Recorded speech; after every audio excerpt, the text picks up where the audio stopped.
Grand Prairie annexed this big piece of land. Grand Prairie history was the subject of discussion at the main library during a special appearance by Kathy Goolsby, who came to sign copies of her new book called A History of Grand Prairie, Pre-1840s to 2009.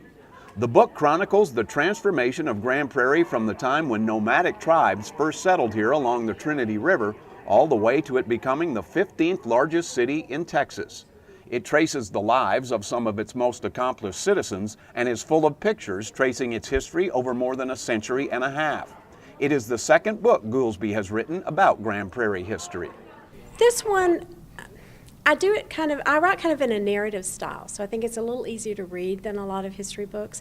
But also, I found all these little tidbits, little newspaper articles, and interesting things that I was able to include, and I gave all this to the city, and they laid it out, and those were put in little boxes. So it's not just my writing, but you get the flavor of the time from these little side pieces, because it's taken directly from the newspaper or the journal or the letter, and so you see the style people wrote in and the way they talked. Even the newspaper coverage was different. So that kind of gives you a flavor of the time just by kind of reliving what they did back then.